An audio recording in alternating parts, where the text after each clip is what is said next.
Hello everyone, welcome to my channel. तो आज हम करने वाले हैं अपने जीके जीएस की सीरीज में important national park and wildlife sanctuaries को। इससे पहले पार्ट 1 मैंने करा दिया है और आज का जो वीडियो है हमारा पार्ट नंबर 2 होगा। ठीक है, तो स्टार्ट कर लेते हैं हम अपने इम्पोर्टेंट क्वेश्चन से। देखो, फर्स्ट क्वेश्चन है हमारा, where is the wild ass sanctuary located. तो वाइल्ड एस सेंचुरी कहाँ पर है? ये देखो ऑप्शन में दिख रहा है हमको, गुजरात, गोवा, उड़ीसा, महाराष्ट्र। तो देखो हमारा जो करेक्ट आंसर हो जाएगा ये हो जाएगा गुजरात। ठीक है, तो गुजरात में वाइल्ड एस सेंचुरी लोकेटेड है।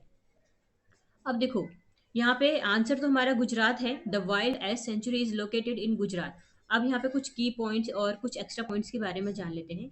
तो देखो, जो वाइल्ड एस सेंचुरी है ना, तो ये जो द वाइल्ड एस है ना, जिसको हम हिंदी में बोलते हैं जंगली गधे। ठीक है, तो वहाँ पर गुजरात में, गुजरात की लोकल लैंग्वेज में इसको कहा जाता है घुड़खर। ठीक है, इंपॉर्टेंट है, ये घुड़खर कहा जाता है वहाँ की लोकल लैंग्वेज में। ठीक है, और ये पाया जाता है गुजरात में, जो स्मॉल रन ऑफ कच्छ है ना, वहां पर पाया जाता है घुड़कर। घुड़कर क्या, जंगली गधे यहाँ पर पाए जाते हैं। ठीक है, और गुजरात में स्थित है, मैं आपको ये बता चुकी हूँ। और उसके बाद देखो, ये एस्टेब्लिश्ड हुआ था 1972 में। द वाइल्ड एस सेंचुरी ये 1972 में एस्टेब्लिश्ड हुआ था। ठीक है, तो ये याद रखेंगे। और वाइल्ड लाइफ प्रोटेक्शन एक्ट ये भी 1972 में लाया गया था, ये दोनों याद रखेंगे। तो देखो, एक्स्ट्रा फैक्ट में याद रखेंगे, wild wild ass sanctuary, wild ass sanctuary ये हमारा लोकेटेड हो जाएगा गुजरात में। एस्टेब्लिश हुआ था 1972 में, और वाइल्ड लाइफ प्रोटेक्शन एक्ट ये भी आया था 1972 में। ठीक है, तो नेक्स्ट क्वेश्चन की तरफ चलते हैं। देखो, नेक्स्ट क्वेश्चन है हमारा, which Indian wild life sanctuary is the home for Asiatic lions. तो एशियाटिक लॉयंस के होम के लिए कौन सी वाइल्ड लाइफ सेंचुरीज को जाना जाता है? तो देखो ऑप्शन में हमारा गिर, सरिस्का, कान्हा, बांधवगढ़। हमारा जो करेक्ट आंसर हो जाएगा ये हो जाएगा गिर। कहाँ पर है ये गिर? तो ये है गुजरात में। ठीक है, तो इसको ही जाना जाता है कि ये होम है फॉर एशियाटिक लॉयंस। ठीक है, अब देखो यहाँ पर करेक्ट आंसर तो गिर था हमारा। कुछ एडिशनल हम क्या देख सकते हैं यहाँ पे? हाँ देखो, जो गिर नेशनल पार्क और वाइल्ड लाइफ सेंचुरी है ना, इसको फाउंड किया गया था 1965 में। ठीक है, तो नेक्स्ट क्वेश्चन की तरफ चलते हैं। देखो, नेक्स्ट क्वेश्चन है हमारा, there is also a global heritage site. तो देखो हमारे पास ना चार नेशनल पार्क या फिर वाइल्ड लाइफ सेंचुरी हम कह सकते हैं। तो यहाँ पे चार नेम हमें दिए हुए हैं, तो हमको बताना है कि एक ये ग्लोबल हेरिटेज साइट भी है, यानी कि एक यूनेस्को की साइट भी है इनमें से। तो क्या क्या है ऑप्शन में? देखो, कान्हा नेशनल पार्क है, विधानतंगल नेशनल बर्ड सेंचुरी है, केवलादेव नेशनल पार्क है, रंगनाथिट्टू बर्ड सेंचुरी है। तो देखो हमारा जो ग्लोबल हेरिटेज साइट हो जाएगा ना, ये हो जाएगा option number C, Keoladeo. Option number C कहाँ दिख रहा है हमको? ऑप्शन नंबर 4 में सी दिख रहा है। तो हमारा option number C, Keoladeo national park, ये हमारा करेक्ट आंसर हो जाएगा। ठीक है, अब देखो, ये जो केवलादेव नेशनल पार्क है ना, ये हमारा है स्थित राजस्थान में। ठीक है, राजस्थान में हमारा स्थित हो जाएगा। राजस्थान में भी एक भरतपुर है ना, भरतपुर में स्थित है। अब देखो, ये जो केवलादेव नेशनल पार्क है ना, पहले इसका नाम ही था भरतपुर नेशनल पार्क, बाद में इसका नाम चेंज करके केवलादेव नेशनल पार्क कर दिया गया था। ठीक है, तो ऐसे याद रखेंगे, भरतपुर में स्थित है और पहले नाम भी इसका था भरतपुर, भरतपुर नेशनल पार्क करके। ठीक है, और देखो ये बना था केवलादेव नेशनल पार्क, ये बना था 1985 में, मतलब सॉरी 1985 में ना, इसको यूनेस्को के वर्ल्ड हेरिटेज साइट में इंक्लूड किया गया था। ठीक है, ऐड किया गया था, ये याद रखेंगे। कब ऐड किया गया था? 1985 में। ठीक है, तो ये याद रखेंगे। ठीक है, नेक्स्ट क्वेश्चन की तरफ चलते हैं। तो देखो, नेक्स्ट क्वेश्चन है हमारा, which of the following is the first biosphere reserve of India. तो इंडिया का पहला बायोस्फीयर रिजर्व हमको बताना है। देखो ऑप्शन में सुंदरवन, नीलगिरी, नंदा देवी, पचमारी। तो हमारा जो करेक्ट आंसर हो जाएगा ना फर्स्ट बायोस्फीयर रिजर्व का, तो ये हो जाएगा नीलगिरी। कहाँ पर स्थित है नीलगिरी? कई बार करवा चुकी हूँ मैं आपको ये अपनी वीडियोस में, क्योंकि कई बार एक्स्ट्रा फैक्ट में या कई बार एडिशनल इन्फॉर्मेशन, मतलब काफ़ी बार मैं आपको करवा चुकी हूँ। तो ये हमारा स्थित हो जाएगा तमिलनाडु में। अब देखो, तमिलनाडु में तो है ही, पर इसकी जो सीमा थोड़ा सा कर्नाटक से, केरला से भी लगती है। ठीक है, वैसे बेसिकली देखा जाए तो ये तमिलनाडु में ही मिलेगा आपको नीलगिरी। अब देखो, ये जो वर्ड है ना नीलगिरी, नीलगिरी, नील का मतलब क्या होता है? ब्लू कलर, है ना, और गिरी का मतलब क्या होता है? माउंटेन्स, पहाड़।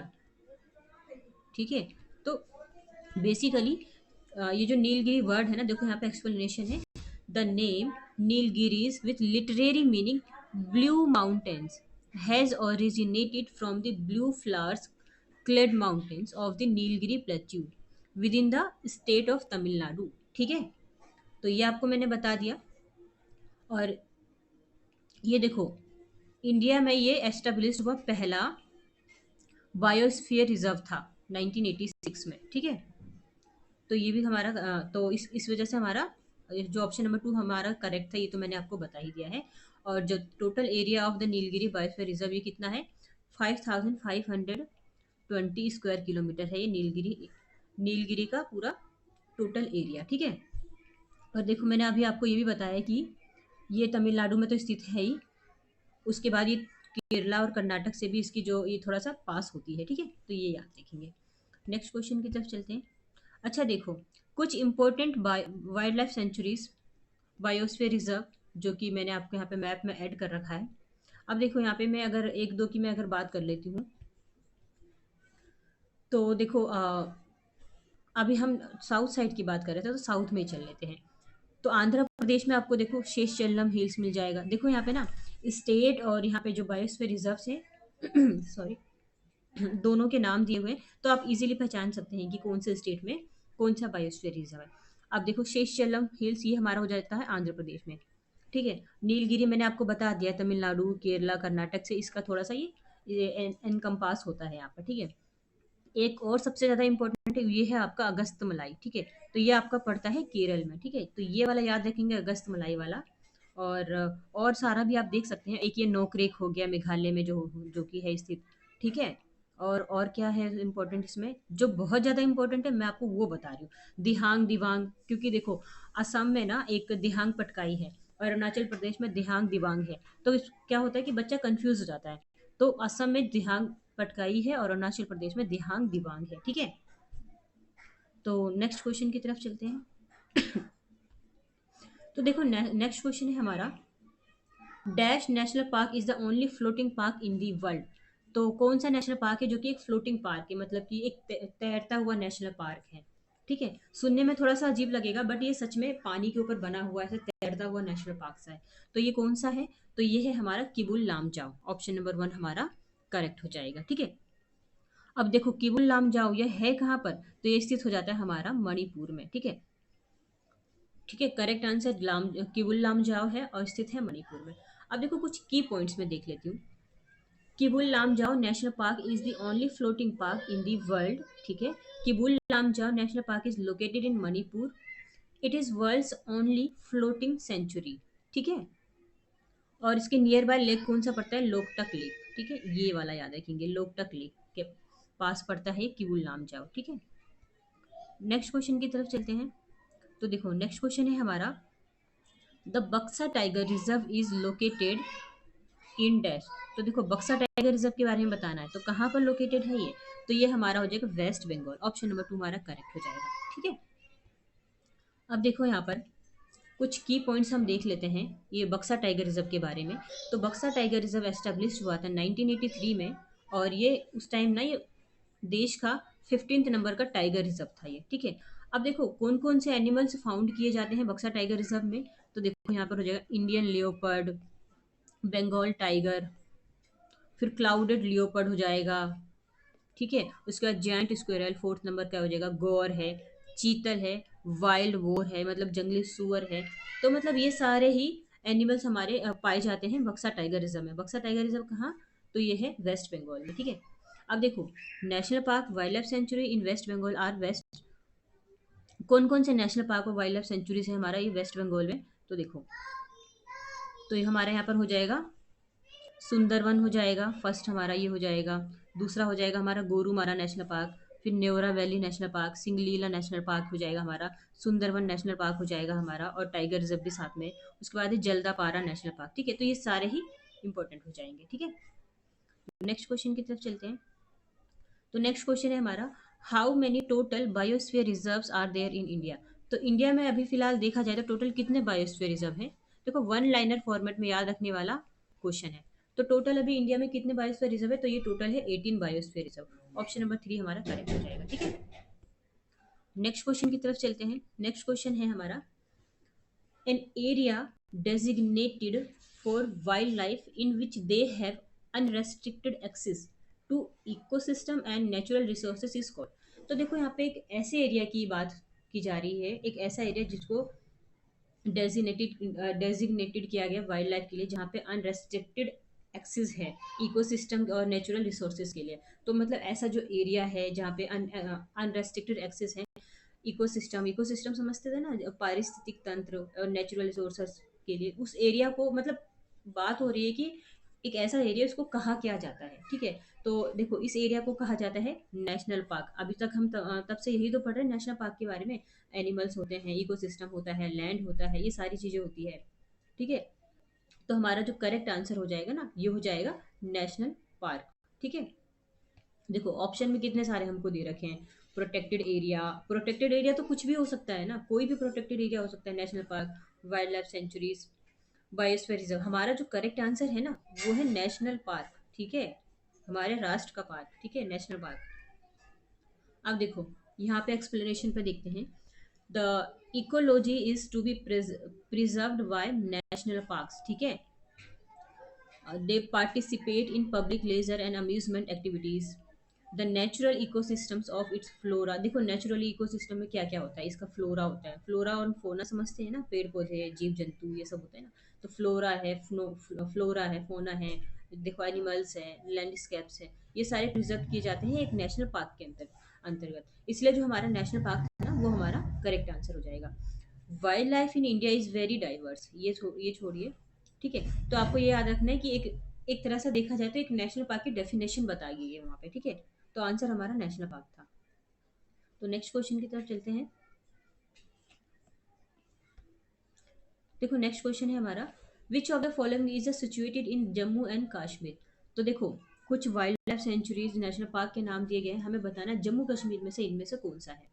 तो Pakhal wildlife sanctuary, Dachigam national park, Jaldapara national park, Balpakram national park. देखो जल्दापारा तो अभी हमने पढ़ा ना पीछे ही। देखो मैं आपको इसका करेक्ट आंसर ही बताती हूँ। करेक्ट आंसर हमारा हो जाएगा दाचीगाम नेशनल पार्क। कहाँ पर स्थित है ये? तो ये जम्मू एंड कश्मीर में स्थित है। ठीक है, अब देखो कुछ एडिशनल की पॉइंट्स के बारे में चलते हैं।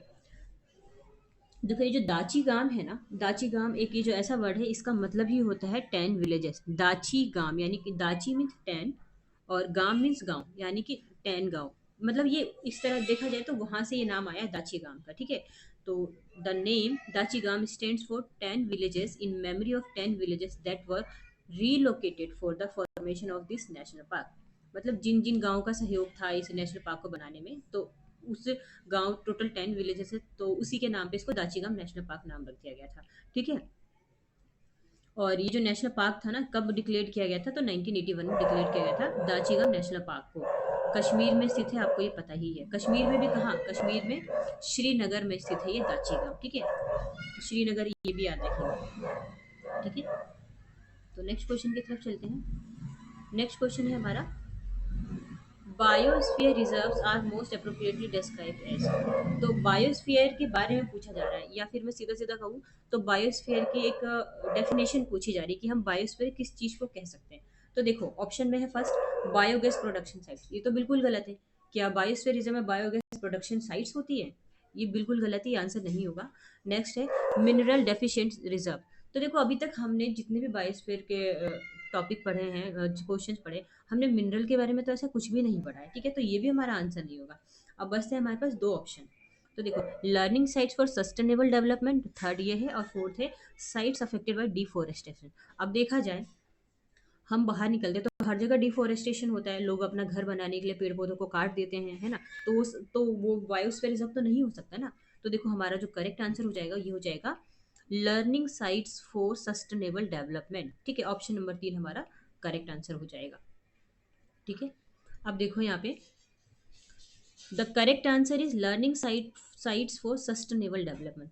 अब इंपॉर्टेंट पॉइंट्स देखो, biosphere reserves are terrestrial and coastal habitat areas that facilitate ways to balance biodiversity conservation with sustainable use। ठीक है, तो अब ये आपको समझ में आया। ठीक है, अब देखो और आपको यहाँ से क्या याद रखना है, ये देखो ये वाला पॉइंट आपको याद रखना है। The world's first biosphere reserve was established in 1979। Very very important question, very very important question कि वर्ल्ड का पहला बायोस्फीयर रिजर्व कब एस्टेब्लिश हुआ, तो 1979 में। सबसे ज़्यादा इंपॉर्टेंट क्वेश्चन अभी तक का। ठीक है, क्योंकि फर्स्ट से रिलेटेड एग्जाम में, हमारे एसएससी के एग्जाम में, या हम कोई सा भी एग्जाम ले ले, तो ऐसा आता है कि फर्स्ट ये क्या था, फर्स्ट पीएम कौन था, फर्स्ट ये क्या, मतलब फर्स्ट से रिलेटेड बहुत सारे क्वेश्चन आते हैं। तो पहला वर्ल्ड का फर्स्ट बायोस्फीयर रिजर्व था, और ये बना था 1979 में। ठीक है। अच्छा देखो, हमने 10 क्वेश्चंस की सीरीज कंप्लीट कर ली है। So thank you so much. अगर आपको ये वीडियो अच्छी लगती है तो आप इसको लाइक एंड सब्सक्राइब भी कर दीजिए। ठीक है, और शेयर भी कर सकते हैं। ठीक है, so thank you so much.